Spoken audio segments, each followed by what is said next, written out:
और very good afternoon everyone. चलिए बेटा स्टार्ट करने जा रहे हैं आप सभी के साथ आईसे के study material buyback of securities chapter illustration number 6। बेटा a very easy illustration, a very comprehensive illustration. इसके अंदर आपका बेटा पूरा चैप्टर का कंसेप्ट आप लोग आगे चलिए कवर समहाउ हो जाता है। ठीक है, इसके अंदर आपके तीनों हम टेस्ट भी परफॉर्म करके चलेंगे। ठीक है, फिर जनरल एंट्रीज भी पास होकर चलेंगे। तो a very good question from examination point of view. ठीक है, अगर मुझे पेपर में रिवाइज करके जाना है मैं इस क्वेश्चन को रिवाइज करके जरूर जाऊंगा। चलिए बेटा स्टार्ट करके चलते हैं। स्क्रीन पे बेटा आप लोगों के सामने सवाल रहा। कंपनी है, एक non listed company has the following capital structure. आपको कैपिटल स्ट्रक्चर गिवन है। Equity share capital shares of ₹10 each fully paid 330 crore. 330 crore रुपए के शेयर है, 10 रुपए का एक शेयर है तो 33 करोड़ शेयर हो गए। रिजर्व एंड सरप्लस की बात करके चले, we have general reserve, securities premium, profit and loss, infrastructure development reserve and loan funds. ठीक है, लोन फंड्स का एक बार फिगर देखेंगे कितना है, 1800 करोड़ है। कह रहे हैं the share holders on the recommendation of the board of director have approved on 12th of September 2021 a proposal to buy back the maximum permissible number of equity share considering the last surplus funds available at the disposal of the company। कह रहे कि company को अभी surplus पैसा बहुत पड़ा हुआ, तो शेयर होल्डर जो है वो क्या कहते हैं कि अप्रूव कर दिया उन्होंने कि भी मैक्सिमम परमिसिबल बायबैक, कि जितना मैक्सिमम बायबैक हो सकता है कर दो। कह रहे हैं जो प्रिवेलिंग मार्केट वैल्यू है कंपनी के शेयर की वो है 25 रुपए। अभी कंपनी का शेयर जो है वो 25 रुपए के ऊपर ट्रेड हो रहा है।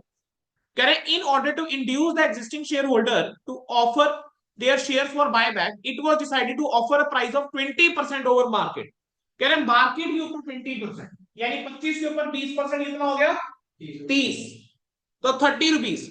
You are also inform that infrastructure development reserve जो एक गिवन है आपको, कहेंगे is created to satisfy income tax act requirement. कह रहे हैं ये इनकम टैक्स एक्ट की रिक्वायरमेंट चीज के लिए हो गया, फ्री रिजर्व तो नहीं रहा।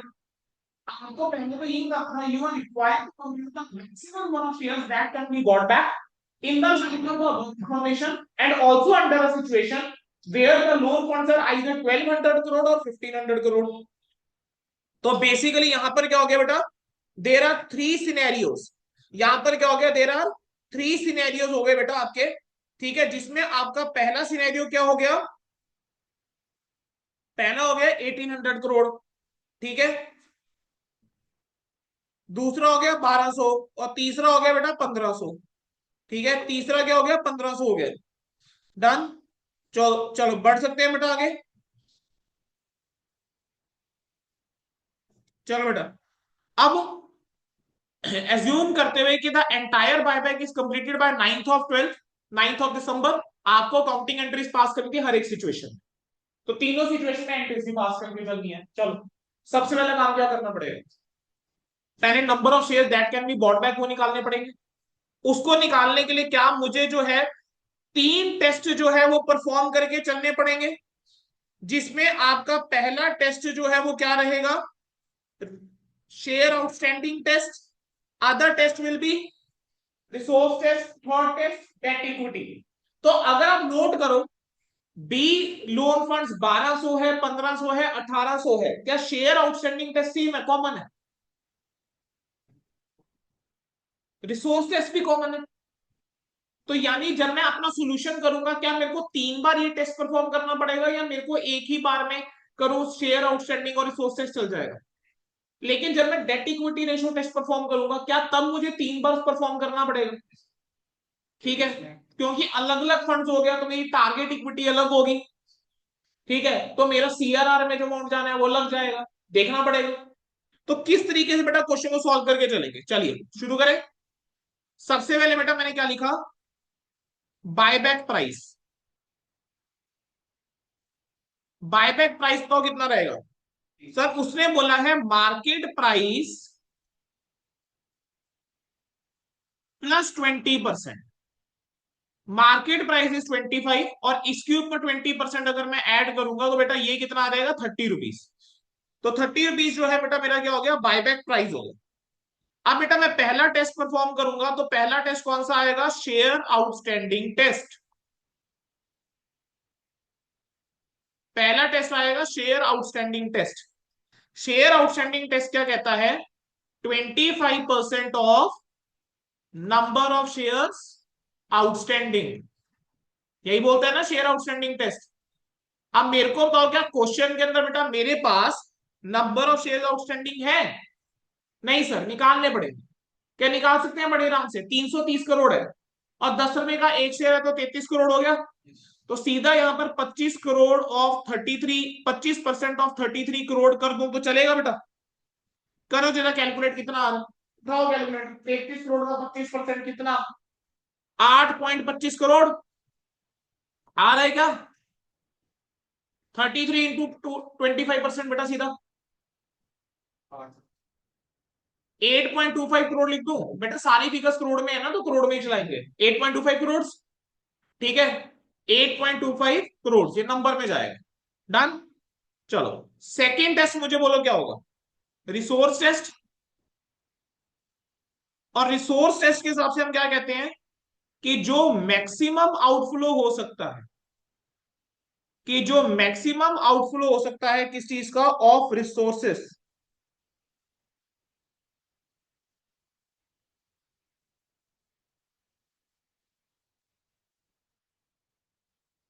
Can not be greater, maximum outflow of resources can not be greater than 25% of, बोलो क्या? Paid up capital and free reserves.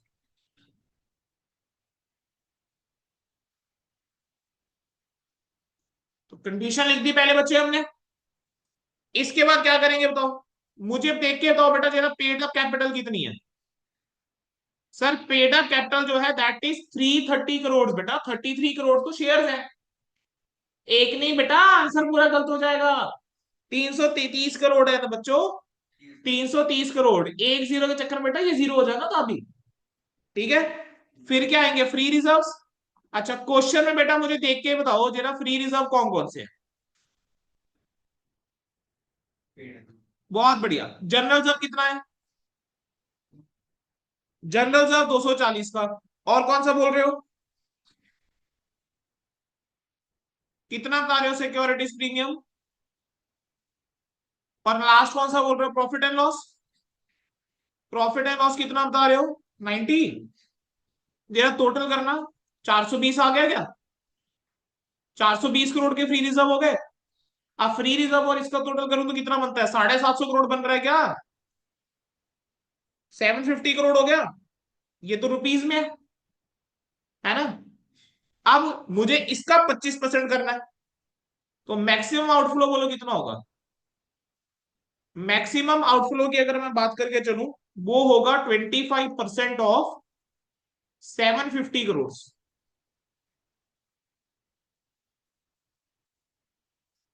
दोबारा से, दोबारा से कर, दोबारा से। बेटा 7.5 करोड़, 750 करोड़ का। बेटा इस क्वेश्चन में एक जीरो ना बेटा बहुत भारी पड़ जाएगी हमें। 187.5 करोड़। मैं कह रहा हूं आप करोड़ में जा ही क्यों रहे हो कैलकुलेटर में, जीरोस में? Go into this thing only ना, 750 लेकर चलो ना। ठीक है, तो 187.5 करोड़। अब मुझे बताओ नंबर ऑफ फिर शेयर्स कितने, कैसे निकालूंगा? 187.50 को किससे डिवाइड करोगे? 30 से डिवाइड करोगे, कितना आएगा?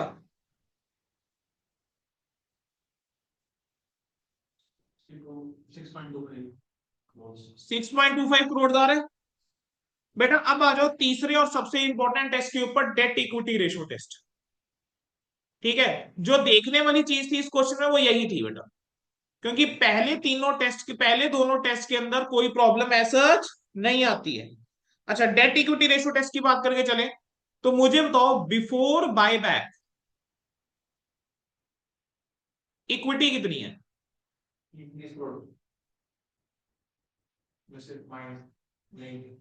750 करोड़ नमूनो इक्विटी। सिर्फ पेड अप कैपिटल थोड़ा पूछा, इक्विटी के अंदर क्या पेड अप कैपिटल और फ्री रिजर्व दोनों आएंगे? तो what is the amount of equity? 750 crore. 750 crore की बेटा मेरी क्या है? इक्विटी है। अच्छा अब लोन फंड्स की अगर मैं बात करके चलू ना बेटा, तो लोन फंड्स मेरे पास यानी डेट की मैं बात करके चलो वो तीन सिनेरियो बन रहे हैं। अब जरा लिखना बंद कर देना, अब सिर्फ समझने में ध्यान देना। मेरे पास तीन सिनेरियो है। पहला है मेरे को 1800 करोड़ रुपए के लोन फंड्स गिवन है।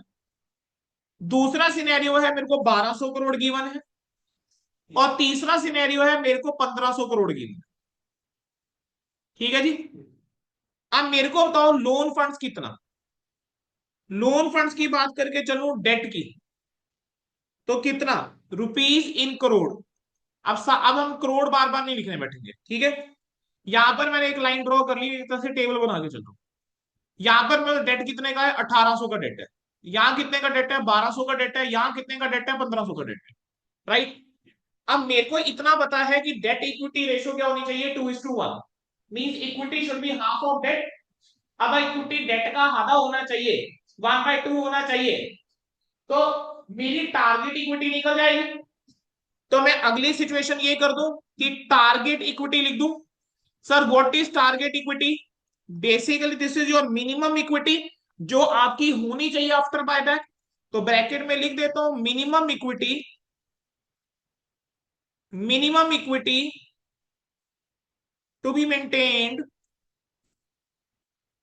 Minimum equity to be maintained after buyback. कह रहे हैं बायबैक के बाद कम से कम आपकी इतनी इक्विटी होनी चाहिए, 1/2 of 1800। So this will come out to be 900। यहां कितना आ जाएगा, 600। यहां कितना आ जाएगा, 750।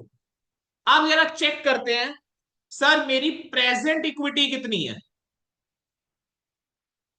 सर प्रेजेंट इक्विटी क्या 750 है? Present equity 750, present equity 750। क्या तुम लोगों को आंसर साफ नजर आ रहा है क्या जाने वाला? सर मैं बोल रहा हूं जब मेरे 1800 करोड़ के डेट है, भाई मेरी इक्विटी 900 करोड़ होनी चाहिए। बायबैक करता हूं तो इक्विटी कम होती है, मेरी 200 करोड़ होनी चाहिए, अभी 750 है। कहां से बायबैक कर लोगे भाई?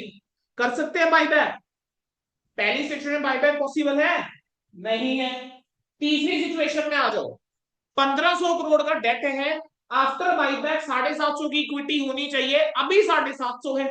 अरे भाई बायबैक कर लिया तब तो और कम हो जाएगी, not possible. It is only in the 1200 crore case, second case, कि मेरा 1200 करोड़ का डेट है तो मैं कह रहा हूं 600 करोड़ मेरी इक्विटी होनी चाहिए। तो यहां पर मेरे पास 750 करोड़ है, तो यहां पर डिल्यूशन पॉसिबल है। पहले केस के अंदर और दूसरे केस के अंदर बेटा डिल्यूशन ही पॉसिबल नहीं है, वहां पर मैं अपनी इक्विटी घटा ही नहीं सकता। समझ आया? चलो दोबारा सुन ले बच्चे। टारगेट इक्विटी और minimum equity should be 1/2 of debt. पहला केस 1800 करोड़, 1800 करोड़ का 1/2 करता हूं 900 करोड़ का। मतलब मैं कह रहा हूं कि मेरी भी बायबैक के बाद इक्विटी 900 करोड़ होनी चाहिए। मेरी अभी इक्विटी 750 करोड़, अभी बायबैक नहीं करा, बायबैक से पहले ही 750 करोड़, जबकि मैं कह रहा हूं होनी 900 चाहिए, तो बायबैक नहीं कर पाऊंगा। सेम चीज 1500 करोड़ में 750 करोड़ होनी चाहिए, अभी 750 करोड़ है, तो कोई बायबैक पॉसिबल नहीं है। 1200 करोड़ है, 600 तक इक्विटी जा सकती है, 750 है, यहां पॉसिबल है। ठीक है, लेकिन कितना है वो निकालना पड़ेगा। अब यहां पर फिर को ये नहीं है कि मैंने लिख दिया सिंपली बायबैक नॉट पॉसिबल, नहीं, मुझे लिख कर आना पड़ेगा। कैसे लिखूंगा? मैं लिखूंगा as equity to be maintained, as equity to be maintained after buyback is more than present equity. कहना जो इक्विटी मेंटेन करके चलनी है आफ्टर बायबैक वो मोर देन प्रेजेंट इक्विटी है। In case where loan funds are, in case where loan funds are rupees 1800 crore and rupees 1500 crore, therefore therefore there cannot be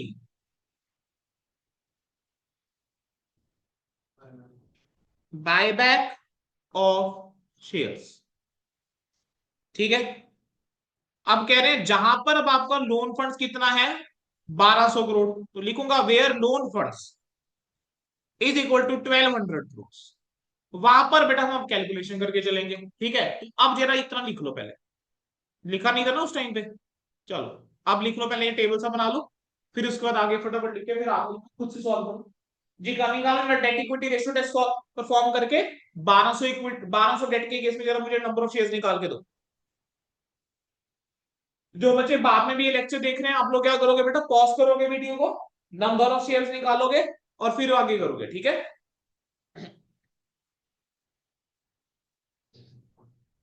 अब इस type का अगर क्वेश्चन आता है में कितने नंबर का बन जाएगा, 10 नंबर का। बैलेंस शीट तो नहीं मांगी ना, बैलेंस शीट नहीं मांगी, 10 नंबर का बना देंगे अगर इस टाइप का क्वेश्चन है, 8 से 10 नंबर। बेटा पेपर आर लेंथी, इतना मैं बता दूं, पेपर आप लोगों को अकाउंट्स का भी मुश्किल नहीं होता, इट इज ऑलवेज लेंथी। इस बार का पेपर अगर देखें it was easy but it was lengthy. ऐसा कुछ नहीं होगा जो अपने क्लास में कवर नहीं कर रखा होगा, इतना ध्यान रखो। There will be always something जो आपने मतलब जो भी आपने क्लास में सब कुछ कवर कर रखा होगा, कंसेप्ट सारे कवर होंगे।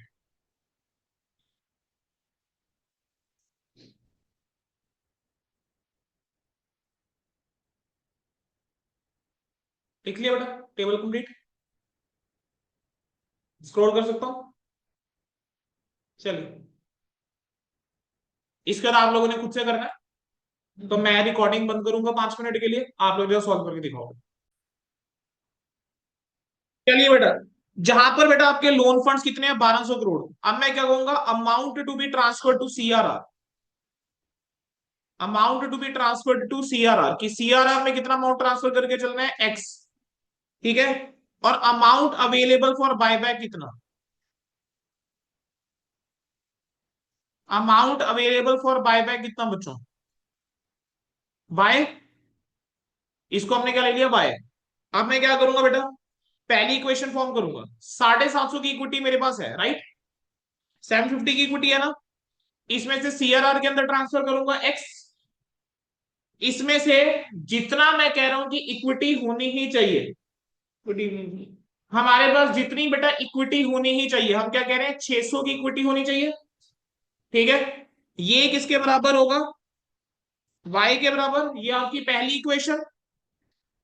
दूसरी इक्वेशन बोलना, y को डिवाइड करूंगा 30 से, मल्टीप्लाई किससे करूंगा 10 से, नॉमिनल वैल्यू, तो ये आपका आ गया x के बराबर। आपकी ये दो इक्वेशन बन गई। यहां से मैंने इक्वेशन क्या बना सकता हूं, मैं कह सकता हूं y is equal to 3x। अब y is equal to 3x को पहली इक्वेशन में डालें, तो मैं कह रहा हूं 750 minus x minus 600 is equal to 3x। तो मैं क्या कहूंगा 750 minus 600 is equal to 4x। तो मैं कह सकता हूं 4x इज इक्वल टू 150। तो x किसके बराबर आ जाएगा 37.5 करोड़ के बराबर आ जाएगा। तो y किसके बराबर होगा बेटा 112.5 करोड़ के, 37.5 को 3 से मल्टीप्लाई करोगे ना, यहां तक हो गया बेटा, यहां तक क्लियर बेटा। अब number of shares to be bought back,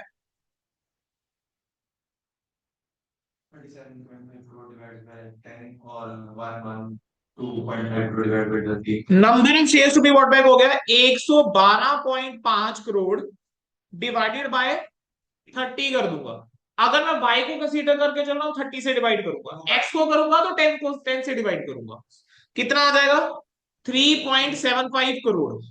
ठीक है, अब मुझे क्या बना के चलनी है, मुझे बेटा एक स्टेटमेंट बनानी पड़ेगी, समरी बनानी पड़ेगी, लेकिन इस बार मेरे पास 3 सिचुएशंस है, तो मैं बनाऊंगा एक स्टेटमेंट या समरी। ठीक है, statement showing maximum number of shares to be bought back, कि कितने शेयर बेटा आप बायबैक जो है वो कर सकते हैं। ठीक है, मेरे पास 3 सिनेरियो थे लोन फंड्स के अंदर। First one was 1800 crore, second one was 1200 crore, third one was 1500 crore, 1800 1200 and 1500। ठीक है, इसके अंदर सबसे पहला हमने टेस्ट परफॉर्म किया था शेयर आउटस्टैंडिंग टेस्ट। बेटा शेयर आउटस्टैंडिंग टेस्ट के अंदर irrespective of the loan funds मेरा सेम ही आंसर रहेगा which will be 8.25 crore, 8.25 crore and 8.25 crore. ये सारे जो है यहाँ पर कितने हैं, इन करोड़ है बेटा। ठीक है, आगे चलो। अगला टेस्ट हमने कौन सा परफॉर्म करते हैं, रिसोर्स टेस्ट। रिसोर्स टेस्ट के अकॉर्डिंग कितना कितना निकाल सकता हो, सेम ही आएगा। 6.25 था, 6.25, तीनों में सेम आएगा मतलब बेटा 6.25।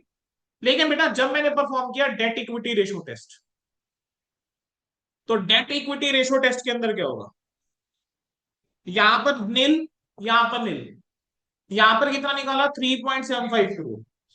अब क्या लिखूंगा, maximum number of shares, maximum number of shares that can be bought back. बेटा कितने शेयर हैं बेटा जो आप बाय बैक कर सकते हो, क्या लिखूंगा, लीस्ट ऑफ अबव, जो तीन ऊपर लिखे उनमें से लीस्ट। इसमें लीस्ट कौन सा है, नील। इसमें लीस्ट कौन सा है, 3.75। इसमें लिस्ट कौन सा है, नील। ठीक है, तो अब मेरे को उसने क्या कहा था, जनरल एंट्री पास करके दिखाओ।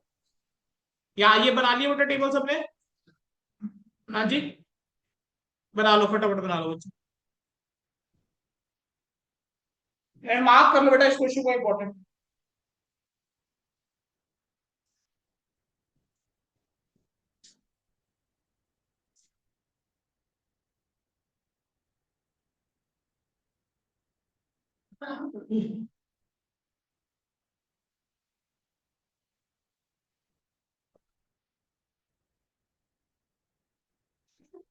जैसे ही बना लो बेटा बता देना, आगे बढ़ो।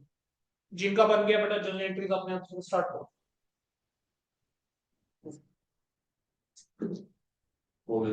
डन, चलो अब आगे।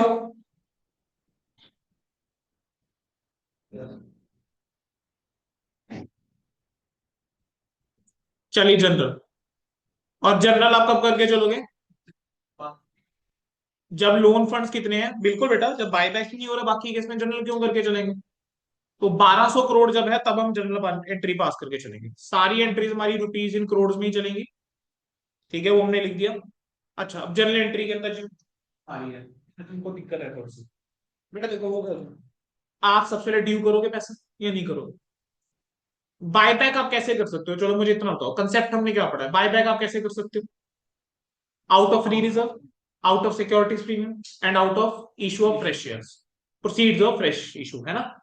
अब मेरे को बताओ क्या इस क्वेश्चन के अंदर हमने कोई नए शेयर या सिक्योरिटीज को इशू करी है, नहीं करी है। ठीक है, यानी जितना भी आपको होगा वो आउट ऑफ फ्री रिजर्व ही है, इतना समझ में आ रहा है, राइट। अब मेरे को जो शेयर होल्डर को पैसा देके चल रहे हैं, क्या पहले मैं ड्यू करूंगा, अब ड्यू करूंगा तो मुझे बताओ क्या इक्विटी शेयर कैपिटल बेटा डेबिट होनी चाहिए। क्यों डेबिट होनी चाहिए, क्योंकि जब बेटा इक्विटी शेयर इशू करे होंगे तो इक्विटी शेयर कैपिटल क्रेडिट हुई होगी। तो अब अगर मैं उसको बायबैक करके चल रहा हूं तो डेबिट करके चलूंगा। बायबैक का मतलब क्या होता है, आपने शेयर खुद खरीदना, तो आप इसको खुद खरीद लेना, है ना। जब इशू कर रहे थे तो क्रेडिट कर रहे थे, अब बायबैक करूंगा तो डेबिट करूंगा, और किस वैल्यू पे करूंगा, नॉमिनल वैल्यू पे क्रेडिट होता है हमेशा इक्विटी। तो इक्विटी शेयर कैपिटल जो है वो मेरा किससे आ जाएगा, मिनिमम शेयर्स क्या थे 3.75 करोड़, और एक शेयर की नॉमिनल वैल्यू 10 रुपए, तो कितना आ जाएगा 37.5। अब आपने बायबैक किस पे गई, प्रीमियम पे, 30 में बायबैक करके चल रहे थे ना यहाँ पर, तो आपका प्रीमियम कितना हो जाएगा 20 हो जाएगा। तो प्रीमियम को डेबिट करके चलूंगा, तो प्रीमियम और बायबैक कितना बेटा 3.75 मल्टीप्लाई बाय 20, ये आ जाएगा 75। क्रेडिट क्या करके चलूंगा, equity share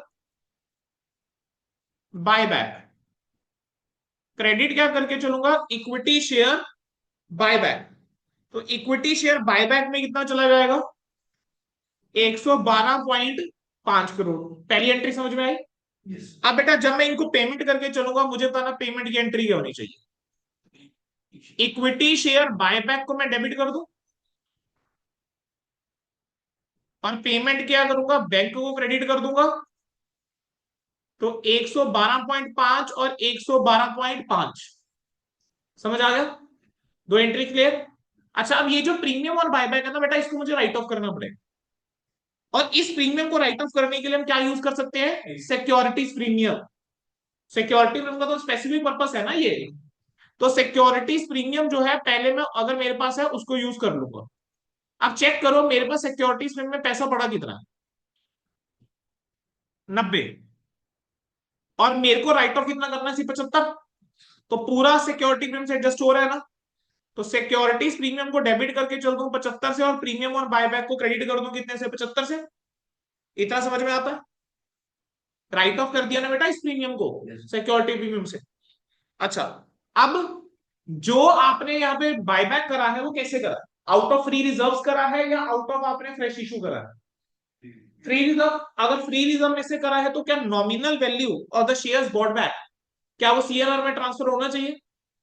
nominal value of the shares bought back CRR में ट्रांसफर होगा। तो उस केस के अंदर बेटा जनरल रिजर्व को हम क्या करके चलेंगे? डेबिट करके चलेंगे। और क्रेडिट क्या कर देंगे? Capital redemption reserve. बेटा हो गई एंट्रीज खत्म। अच्छा, अमाउंट कितना आएगा यहाँ? हाँ जी राहुल, कितना मोटा आएगा? सीआरआर में कितना मोट जाना चाहिए?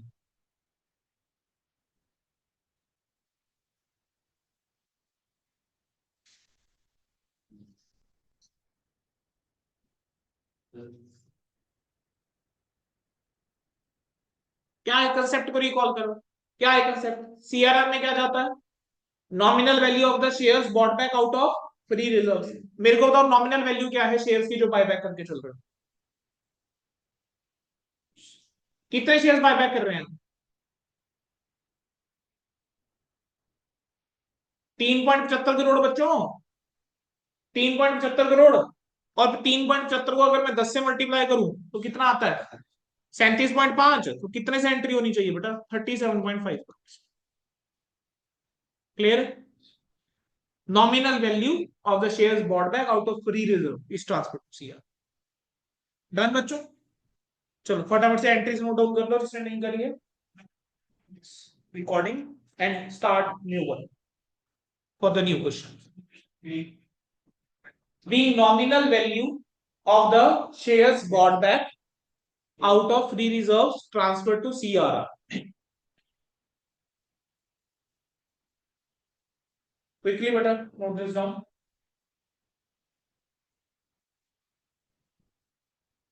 Done? चलो